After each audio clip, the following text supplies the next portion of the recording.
आइए students move करते हैं एग्जाम्पल नंबर 4.4 को। अगर आप ये एग्जाम्पल को अच्छे तरीके से सॉल्व कर लेते हैं तो आप जान जाएंगे कि आयोनिक बॉन्ड एक्चुअली बनते कैसे हैं। So let's move on to example 4.4। Example number 4.4 is representing ionic bond formation. आपने आयोनिक बॉन्ड की फॉर्मेशन के बारे में रिप्रेजेंट करना है। आपका एग्जाम्पल है Na&Cl। तो फर्स्ट एग्जाम्पल हम देखते हैं part number 1A is Na&Cl।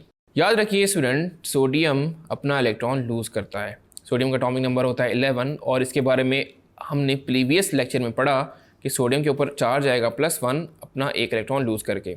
अब यही इलेक्ट्रॉन क्लोरीन गेन कर लेगा, तो क्लोरीन 1 इलेक्ट्रॉन को गेन करेगा और उसके ऊपर चार्ज आएगा नेगेटिव। इलेक्ट्रॉन तो यहाँ पे लूज होके क्लोरीन में गेन हो गया, तो रह क्या गया आपके पास? सोडियम आइन और क्लोराइड आइन। तो आपके पास रह गया Na+1 और Cl-1। तो ये वो अट्रैक्शन होगी इनके दरमियान जिसको हम इलेक्ट्रोस्टैटिक फोर्स ऑफ अट्रैक्शन कहते हैं, और इससे बन जाएगा NaCl आयोनिक कंपाउंड। तो याद रखिए सोडियम एक मेटल था और क्लोरीन एक नॉन मेटल था, तो मेटल और नॉन मेटल मिलके बनाते हैं आयोनिक कंपाउंड। आइए इसको डॉट क्रॉस स्ट्रक्चर से भी देखते हैं। तो सोडियम एक न्यूट्रल एटम है, तो ये आपका आ गया सोडियम, और सोडियम के पहले शेल में आएंगे 2 इलेक्ट्रॉन्स, दूसरे शेल में आ जाएंगे 8 इलेक्ट्रॉन्स, 1 2 3 4 5 6 7 8, और लास्ट शेल होगा जिसमें 1 इलेक्ट्रॉन आएगा। तो ये वो 1 इलेक्ट्रॉन आ गया, राइट। अब इसमें एंटर हो रहा है प्लस, हम लिख देते हैं क्लोरीन। क्लोरीन का एटॉमिक नंबर होता है 17, तो ये आ गया क्लोरीन। पहले शेल में आएंगे 2 इलेक्ट्रॉन्स। इसको हम जनरली क्रॉस से शो करते हैं, तो यहाँ पे आप क्रॉस लिखेंगे क्योंकि ये इलेक्ट्रॉन डॉट क्रॉस स्ट्रक्चर होता है। तो ये आपके आगे 2 electron with the cross.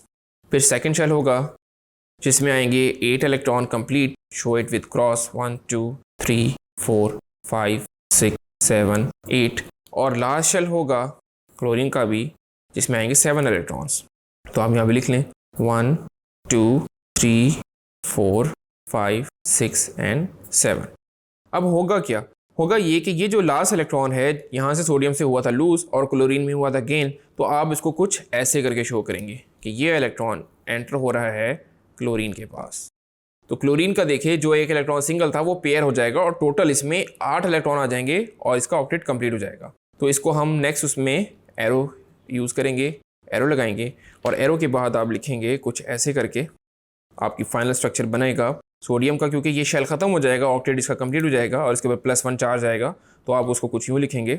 Once again sodium लेंगे, पहले शेल में आ जाएंगे 2 इलेक्ट्रॉन और दूसरे शेल में 8 इलेक्ट्रॉन, 1 2 3 4 5 6 7 8, और इसके ऊपर चार्ज आ जाएगा +1। फिर इसी तरह आप क्लोरीन बनाएंगे, पहले शेल में आ जाएंगे 2 इलेक्ट्रॉन्स, उसी तरह आप क्रॉस से शो करेंगे 1 2, और फिर सेकंड शेल जिसमें आ जाएंगे 8 इलेक्ट्रॉन, 1 2 3 4 5 6 7 8, और फिर इसका लास्ट शेल आपने ड्रॉ करना है। पहले तो उसमें 7 इलेक्ट्रॉन थे, लेकिन अब की बात आ जाएंगे 8 इलेक्ट्रॉन, 1 2 3 4 5 6 7 एंड 8, क्योंकि इसका ऑक्टेट कंप्लीट हो चुका है। तो इसके ऊपर चार्ज आएगा -1, तो यहाँ पे आप लिख देंगे इसको -1। तो ये अब Na पॉजिटिव और Cl नेगेटिव मिलके NaCl आयोनिक कंपाउंड बना देंगे। सो स्टूडेंट्स, इसी तरह मैग्नीशियम एंड फ्लोरीन की एग्जांपल है जिसमें MgF2 बनता है। यहाँ पे आपने याद रखना है Mg, मैग्नीशियम क्योंकि 2 इलेक्ट्रॉन को लूज करता है, तो आपको 2 फ्लोरीन के एटम चाहिए होंगे, बिकॉज एक फ्लोरीन के एटम में 7 इलेक्ट्रॉन होते हैं, यानी एक फ्लोरीन का एटम 1 इलेक्ट्रॉन गेन करता है। तो मैग्नीशियम क्योंकि 2 लूज कर रहा है, तो आपको 2 फ्लोरीन के एटम चाहिए होंगे जिसमें एक इलेक्ट्रॉन गेन हो, जिसको हम MgF2 से रिप्रेजेंट करेंगे।